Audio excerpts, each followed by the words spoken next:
Bismillahirrahmanirrahim. Alhamdulillahi rabbil alamin. Wa bihi nasta'inu ala umurid dunya waddin. Wassalatu wassalamu ala asyrafil anbiya'i wal mursalin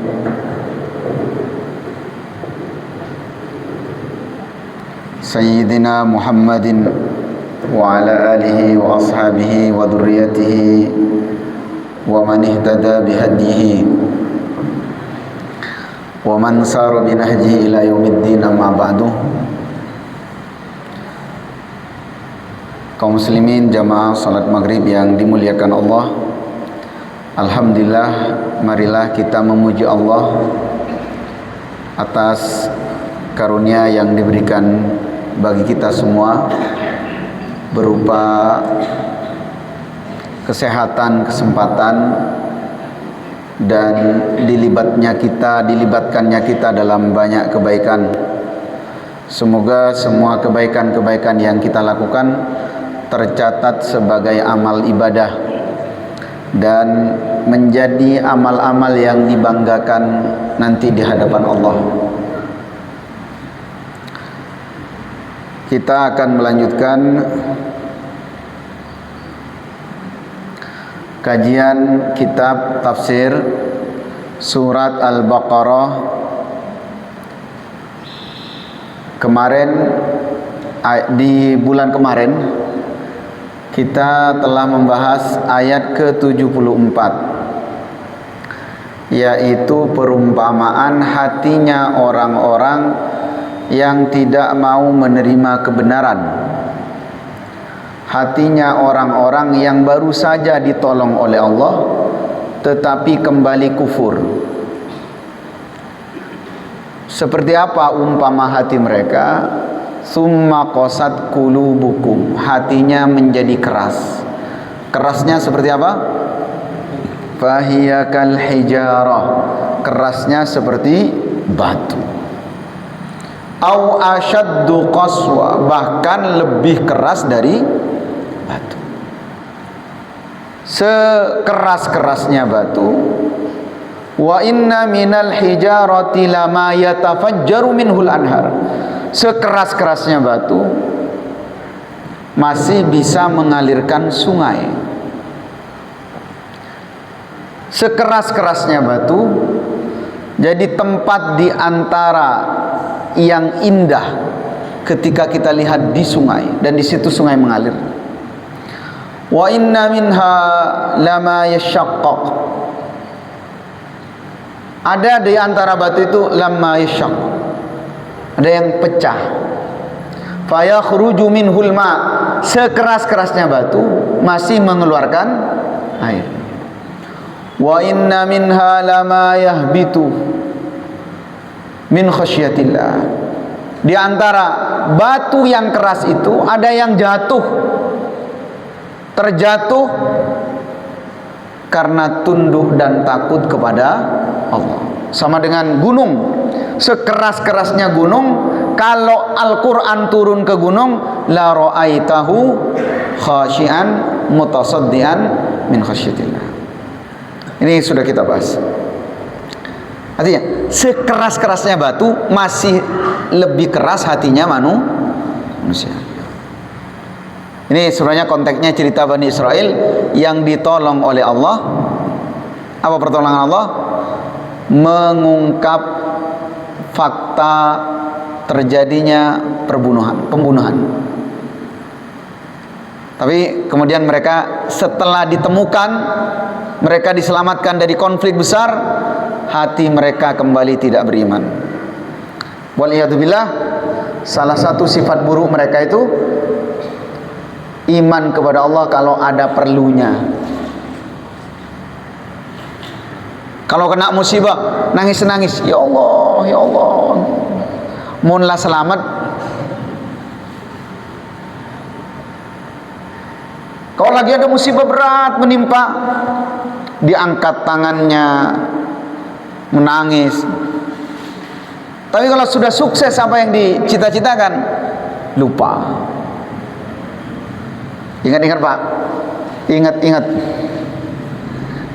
Utamanya yang sudah punya anak, punya istri, punya keluarga, punya rumah, punya kendaraan.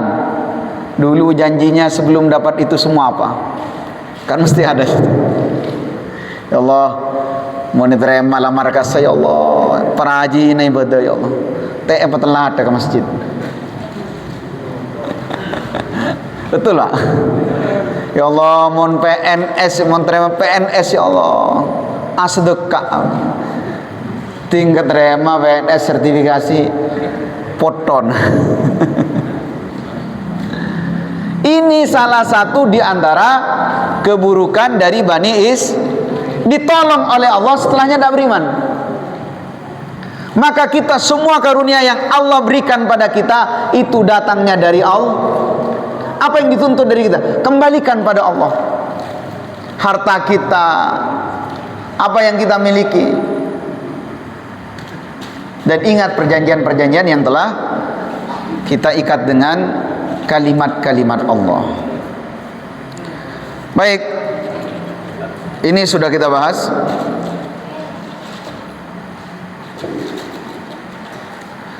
Ayat berikutnya, ayat 75. Afatatma'una, apakah kalian atau apakah engkau Muhammad?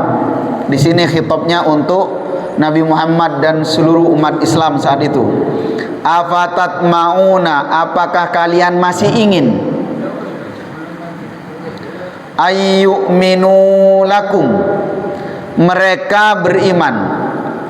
Apakah masih mungkin, bahasa yang lebih mudah, apakah masih mungkin mereka beriman?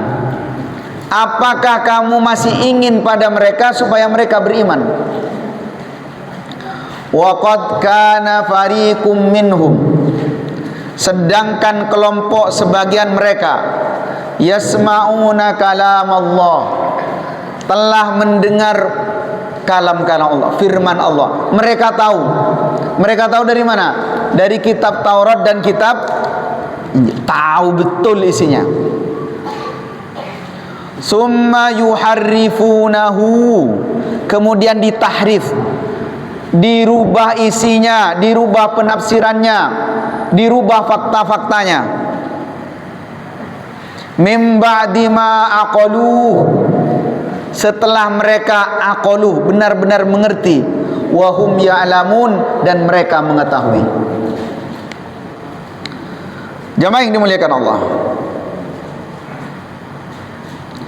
ini ayat secara khusus memang teguran kepada Nabi Muhammad SAW dan para sahabat yang saat itu masih menginginkan Yahudi yang hatinya keras seperti apa tadi? Seperti batu, masih diinginkan oleh Rasulullah agar mereka beriman. Ini juga bagi kita semua, Pak. Kan kalau dalam ulumul Quran itu al-ibra bi umumil lafdzi la bi khususis sabab. Ibrahnya itu bukan karena khususnya sebab, tapi karena keumuman lafaz. Lafaznya afatat mauna, apakah kalian masih berharap? Pada siapa? Khitabnya siapa yang dituju? Secara khusus Rasulullah dan para sahabat. Tapi di sini berlaku untuk seluruh umat Nabi Muhammad. Ada utusan ke negara Israel,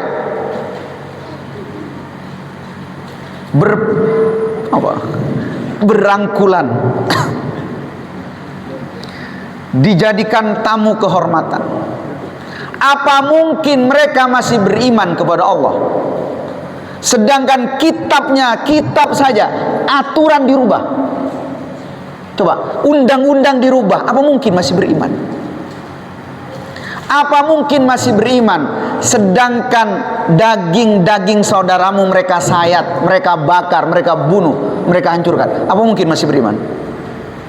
Afatat ma'una ayyu'minu lakum.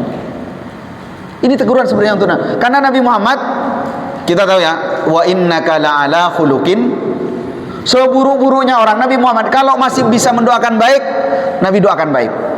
Ada sisipan pelajaran penting. Betapa istimewanya Nabi Muhammad, bahkan kepada orang yang disebutkan kejahatannya, itu Nabi Muhammad masih berdoa agar orang itu dapat hidayah. Lalu kemudian Allah tegur, apakah kamu masih ingin mereka beriman?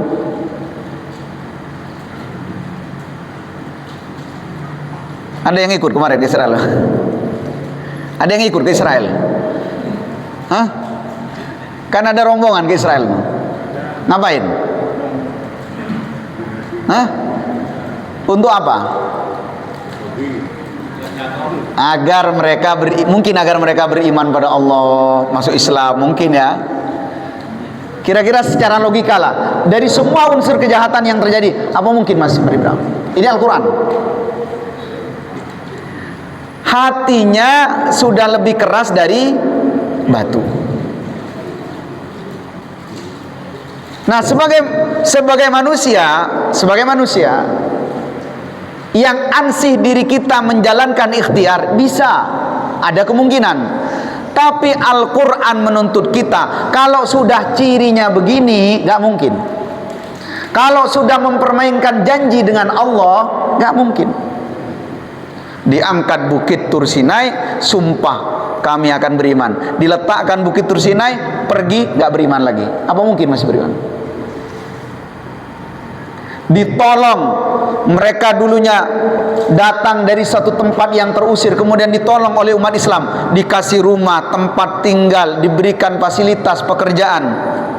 Lalu ketika mereka kuat, mereka yang mengusir orang yang telah menampungnya. Kira-kira masih beriman tidak? Sebagai bentuk ikhtiar, mungkin kita akan mengatakan mereka masih akan beriman. Tapi Al-Quran menuturkan, kalau sudah ciri-cirinya begini, mereka tidak mungkin beriman. Kenapa? Au asyaddu qaswa, hatinya sudah lebih keras dari batu. Nah ini Pak, ini mohon maaf, berlaku secara umum bagi semua kita yang sudah melihat ciri pada orang sebagai mad'u kita. Ada orang kita dakwahi, kita dakwah ini. Ini modelnya model ngelek, main belakang. Yang begini-begini sulit. Munafik, berkhianat di belakang. Nah, sebagai ikhtiar bahwa kita manusia, kita ini seorang mubalik, terus berdakwah sampai dia mau beriman. Tapi Al-Quran menuturkan, kalau sudah cirinya begini, biasanya dia tidak akan beriman. Maka afatat ma'una lakum ayyuminu, afatat ma'una ayyuminu lakum. Bahasa yang lain, percuma mereka diinginkan untuk beriman, mereka tidak akan beriman. Sama saja di awal surat Al-Baqarah, ketika Rasulullah berdakwah kepada orang kafir, ada di antara kelompok mereka yang kerasnya luar biasa. Maka Allah mengatakan, sawaun alaikum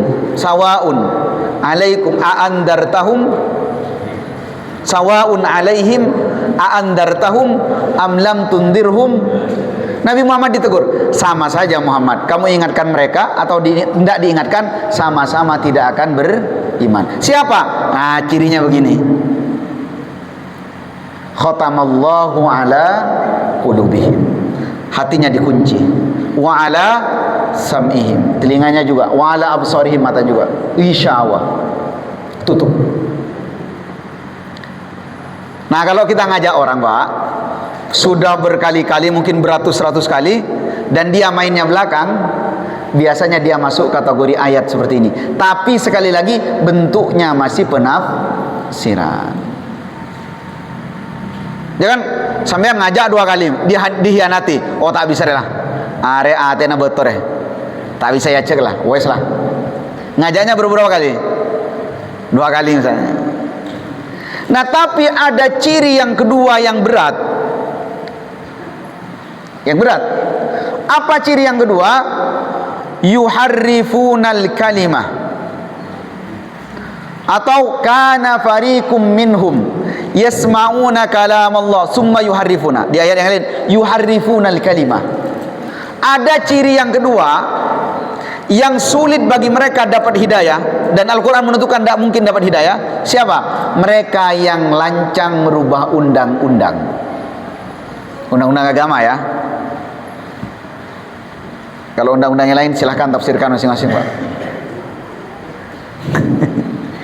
Kalau sudah undang-undang yang disepakati, disakralkan, itu dirubah demi kepentingan pribadi, orang-orang seperti ini jangan diharapkan keimanannya. Yuharrimunal kalimah mim ba'di ma aqalu. Setelah mereka paham betul sebenarnya apa yang mereka lakukan. Nabi terakhir bukan dari Bani Israel. Nabi terakhir yang akan hadir nanti di Makkah itu dari Bani Ismail. Dirubahlah, ditutupi. Ini dustur dari Allah, dituliskan dalam kitab Taurat, dituliskan dalam kitab Injil. Ya'ti min ba'di ismuhu Ahmad. Ditutupi. Kenapa ditutupi? Ada kepentingan pribadi. Kalau di tafsir yang lain itu disebutkan mereka orang-orang petinggi-petinggi ini yang disebut dengan farikun ini sering dapat cuan karena mereka masih dianggap keturunan para nabi.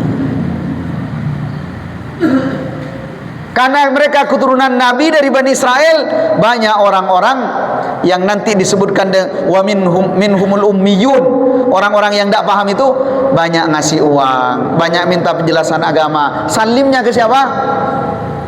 Ngasih uangnya ke siapa? Ke mereka yang dianggap keturunan nabi.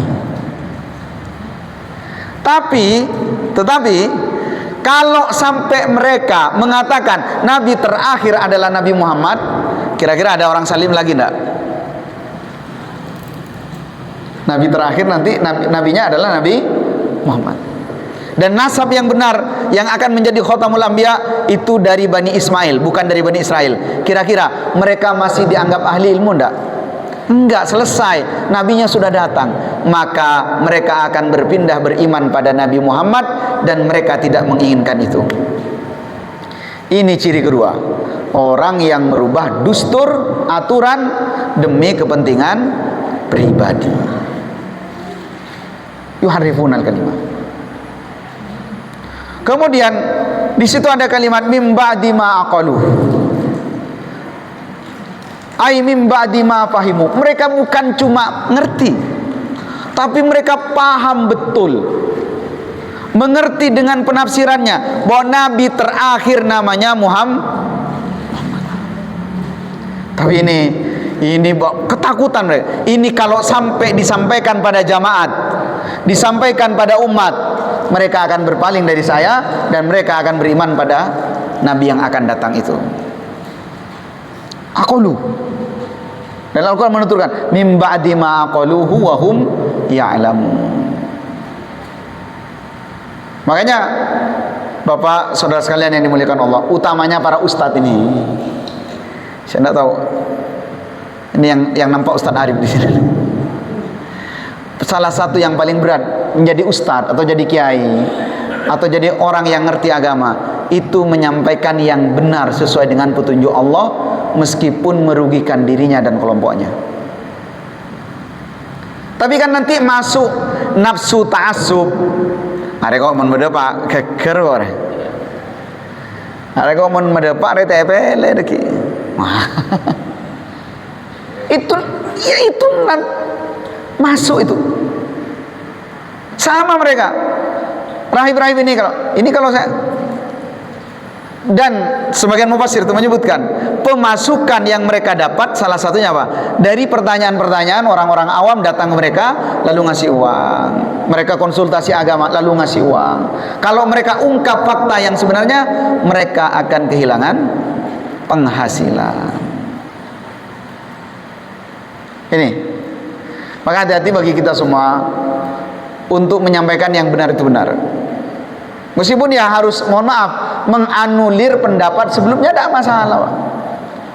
Imam Syafi'i punya kaul qadim, kaul jadid, tidak masalah. Kadang-kadang gengsi.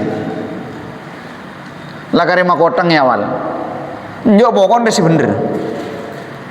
Nah gengsi ini bagian dari hawa nafsu mempertahankan diri. Takut harga dirinya jatuh. Padahal mending harga dirinya jatuh, yang penting dia mengatakan yang benar. Qulil haqqu walau kana murran. Katakan yang benar meskipun itu pahit. Baik.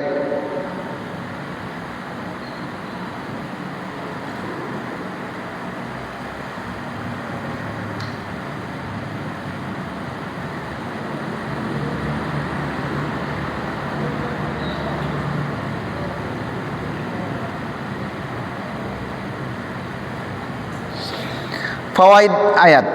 Pertama, anna man kana la yu'minu bima huwa azhar fa innahu yub'adu ay yu'mina bima huwa akhfa. Sesungguhnya siapa saja yang tidak beriman terhadap yang nampak, maka dia lebih jauh tidak beriman kepada yang tersembunyi. Lianna may yasma' kalam Allah, karena siapapun yang mendengar kalam Allah, summa yuharrifu, kemudian dia membolak-balikkan, merubah, ab'adu qabulan lil haqqi, lebih jauh diterima kebenarannya, mimman lam yasma'hu, dibanding dengan orang yang tidak mendengarnya. Maksudnya apa? Orang kalau tidak mengimani sesuatu yang nampak, maka dia akan lebih sulit mengimani sesuatu yang tidak nampak. Coba, kalau pada yang nampak saja tidak beriman, pada yang tidak nampak pasti jauh lebih tidak beriman.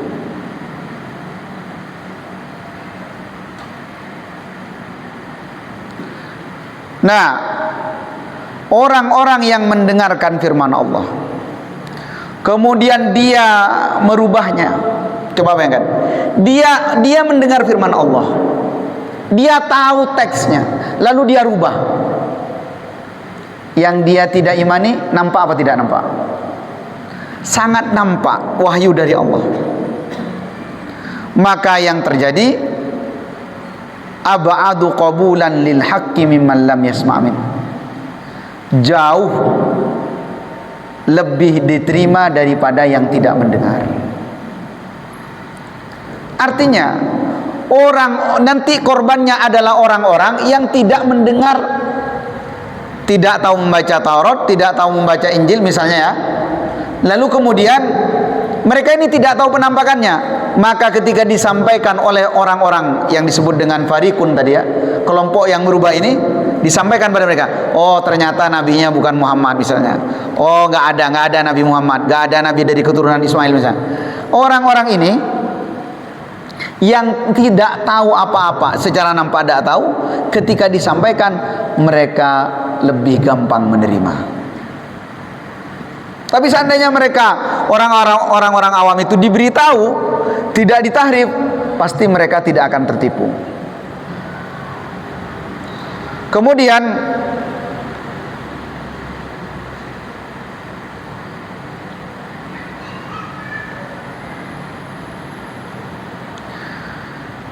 wa minha anna Allah Ta'ala yusliya rasulahu sallallahu alaihi wasallam bima yadhhabu anhu al-asa wal hazan. Allah Subhanahu wa taala melalui ayat ini ingin menghilangkan dari Rasulullah sallallahu alaihi wasallam kesedihan, kegelisahan, ketidaknyamanan dalam hati Rasulullah. Rasulullah kan sebenarnya tidak nyaman dengan perasaan itu, tapi Rasulullah selalu berharap orang-orang ini beriman. Haitsu bayyana lahu halu haula'i. Bagaimana caranya Allah menghilangkan kesedihan? Ini orang kok suka nipu, ini orang kok sampai beraninya seperti ini. Maka Allah menjelaskan hakikat dari mereka, sehingga Rasulullah tidak terlalu khawatir dengan tipu daya mereka. wa annahum qaumun anatun la mutma fi imanihim. Mereka itu kaum-kaum pembangkang sepanjang masa. Hadir nanti keturunannya dari garis-garis mereka, nanti diulangi dalam sejarah. Nanti mereka menjadi kaum pembangkang. Maka kalimat terakhirnya la mutma fi imanihim. Enggak ada perlunya berharap mereka menjadi orang yang beriman. Sejarahnya kan begitu. Ini orang-orang yang jahat-jahat di zaman Nabi Musa kan punya keturunan itu.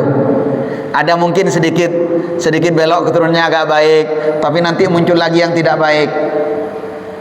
Maka ketika bertemu dengan orang-orang seperti ini, jangan memuliakan mereka sedikit pun, apalagi berharap mereka kemudian menjadi orang yang beriman. Ini penjelasan Allah kepada nabinya, Nabi Muhammad SAW. Saya lihat komentar-komentar di medsos tuh, betapa luar biasa sakitnya umat Islam saat saudara-saudara kita dibantai.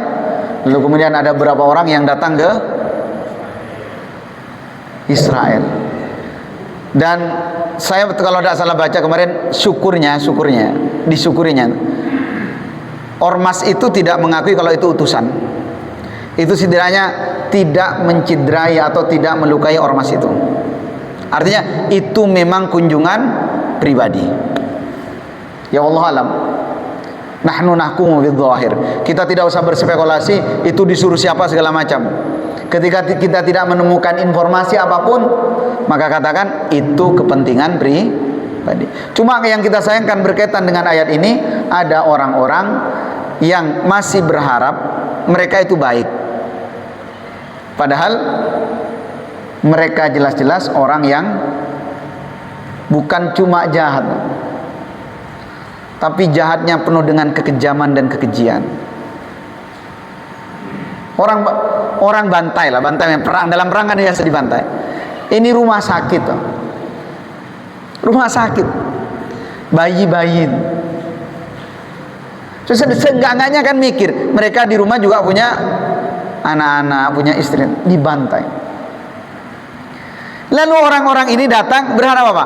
Mereka beriman, mereka jadi orang baik. Atau mungkin di antara misinya adalah misi perdamaian.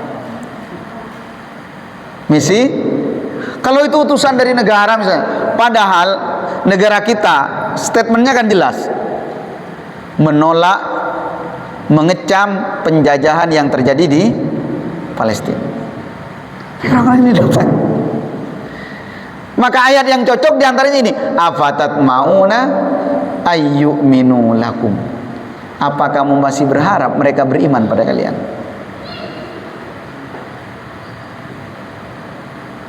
Wa minha diantaranya isbatun annallaha yatakallam, menetapkan bahwa Allah itu yatakallam, kalamullah, firman Allah. Allah berfirman. Tapi ini debatnya panjang. Apa kalam nafsi, apa kalam sauti, apakah bisa didengar segala macam. Ahmad bin Hanbal kalau tidak salah satu pendapatnya itu mengatakan ya kalam Allah, kalam yang bisa didengar. Seperti ketika memanggil Nabi Musa, ya Musa inni anallah fakhla'na alaik innaka bil wadil muqaddas. Dan ini persoalan ilmu kalam yang saya tidak berani terlalu masuk. Yang jelas ketika ayat mengatakan kalamullah, maka itu adalah firman Allah.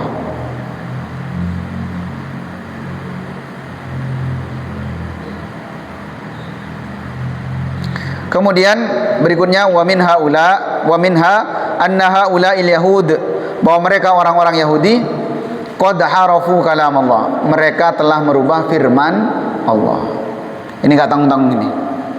Yang dirubah bukan cuma undang-undang ADART-nya satu lembaga, satu instansi, satu organisasi, tapi yang dirubah apa?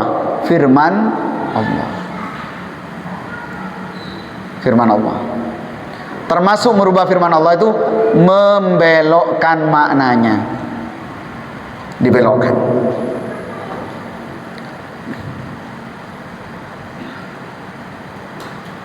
Kemudian wa minha bayanu qabhi tahrifi haula'il yahud li'annahum harafu ma aqaluh. Menjelaskan bahwa betapa buruk yang mereka lakukan. Kenapa? Karena yang mereka rubah yang sudah mereka ngerti. Merubah sesuatu, Pak, yang diteliti oleh mereka sendiri bahwa itu benar. Dan ini yang diantara kejahatan ketika orang meyakini itu benar tapi mengatakan yang sebaliknya. Kalau ditanya rahib-rahib itu siapa nabi terakhir, namanya siapa? Dari kitab mereka, mereka tahu, mereka baca dengan detail. Nabi terakhir namanya adalah Muhammad. Apakah mereka mengatakannya? Enggak. Dan ini kejahatan. Kenapa? Korbannya banyak. Makanya Allah menyebutkan dengan mim ba'di ma aqaluhu wa hum ya'lamun.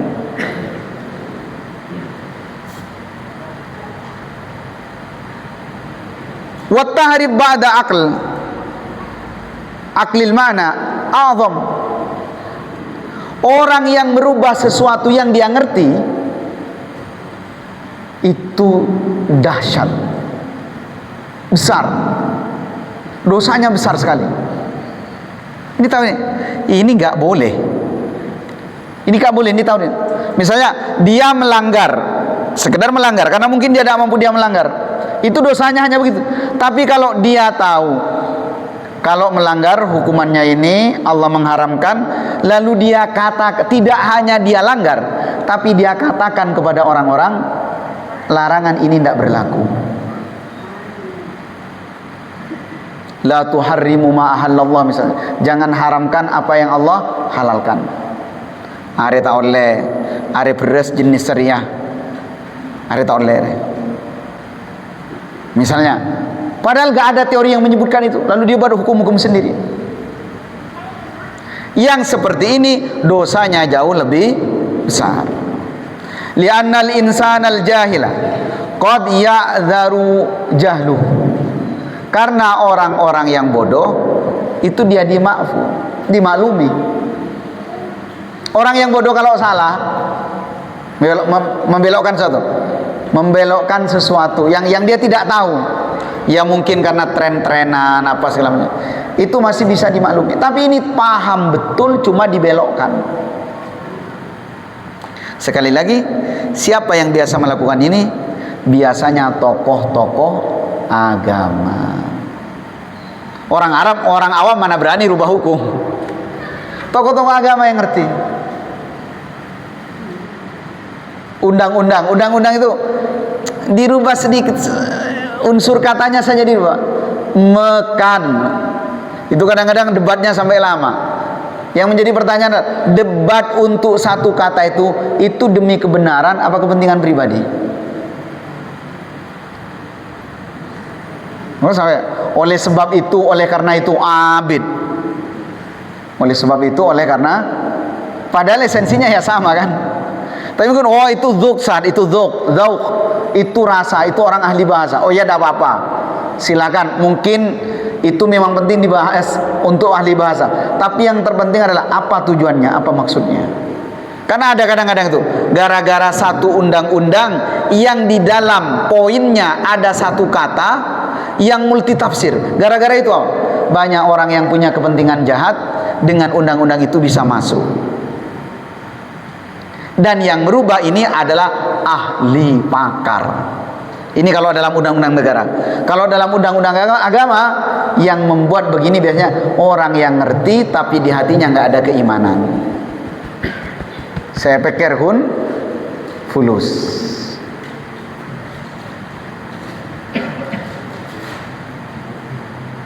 Lakinnal insanal alim, tetapi orang yang berilmu, alladzi aqala syai', di mana dia mengerti sesuatu, yakunu amaluhu akbah, perbuatannya itu sangat tercela. Sangat tercela. Li'annahu tajra'u 'alal ma'siyah ma'ilmiha biha. Karena dia telah berani lancang. Dan ini dia lakukan oleh orang-orang Yahudi, orang-orang ahlul kitab yang sebelumnya mereka tahu isi kitab mereka, yang mereka sembunyikan kebenaran tentang Nabi akhir zaman, yaitu Nabi Muhammad.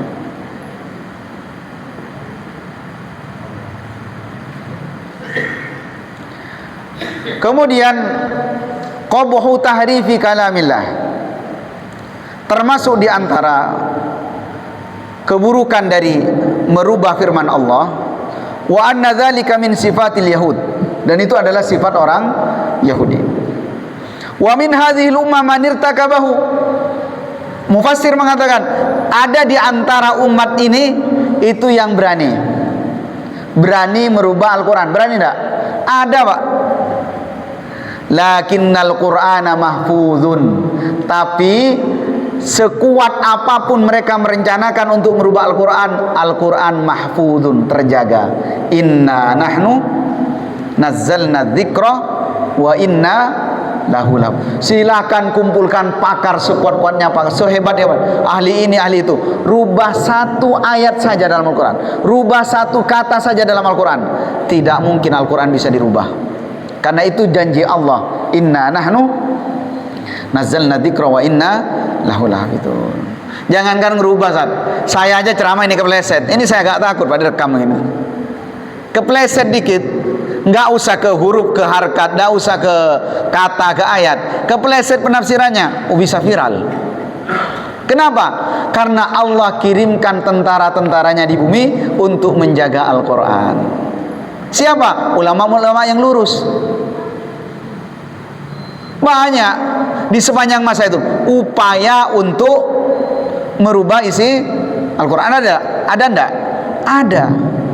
Tapi mereka selalu gagal dan tidak mungkin bisa sampai kapanpun. Wa inna lahu lahafizun.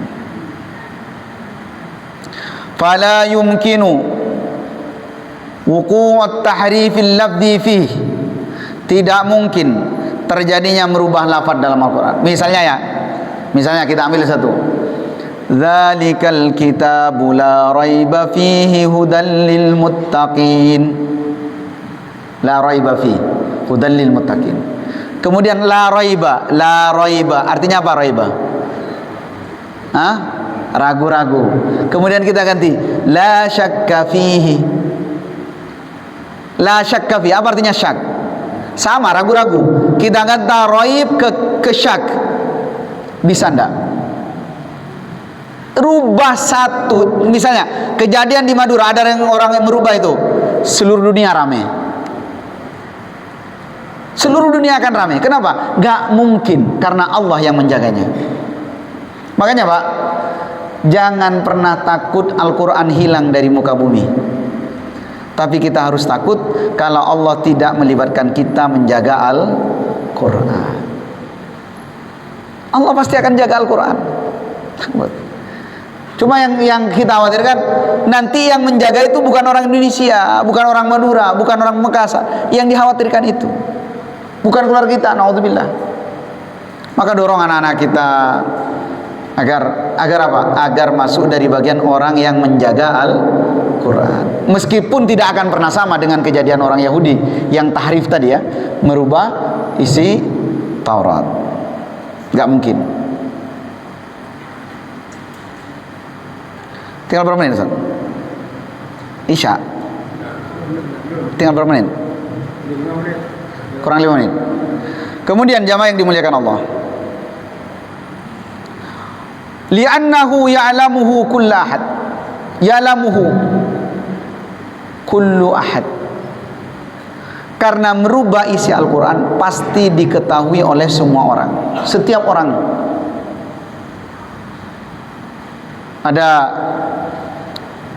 Ada baru, kadang-kadang baru direncanakan, ada rencana merubah Al-Quran, itu belum dicetak, kadang-kadang sudah ada yang bocorkan. Yang bocorkan ini siapa? Orang yang punya keimanan, dibocorkan. Belum naik cetak sudah demo di mana-mana.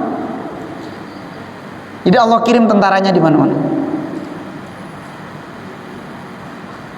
Makanya jangankan yang niat ingin merubah Al-Quran, yang gak sengaja saja salah tafsir, salah ayat, salah penyebutan segala macam, itu bisa rame. Bisa rame. Padahal salah tafsir, Al-Qurannya tetap begitu, salah ditafsirkan. Itu bisa rame.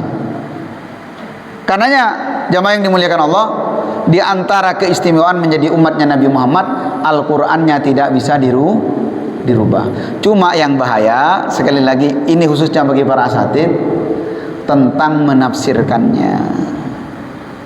Kalau menafsirkan keliru tanpa ada niat, misalnya dia sudah merujuk ke beberapa kitab, dia keliru tanpa ada niat, itu tidak masalah.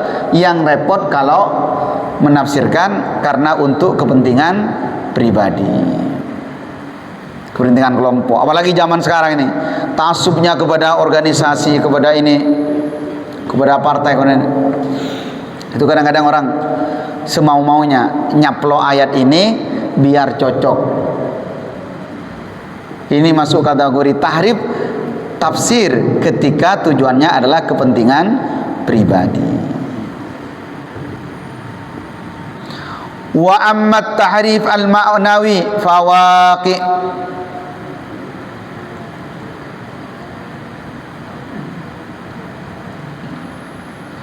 Tetapi secara lafaz Al-Quran tidak terjadi. Cuma penafsiran secara makna itu banyak terjadi. Banyak terjadi. Bahkan ada orang-orang yang mencoba menukar ayat liyastaru bihi tsamanan qalilan. Menukar ayat dengan harga yang sangat murah.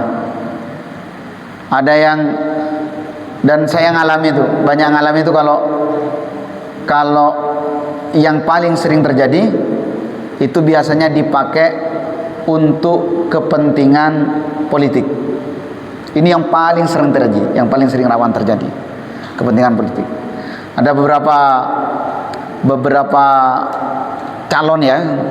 Saya tidak masalah orang nyalon, orang berjuang di politik itu tidak masalah.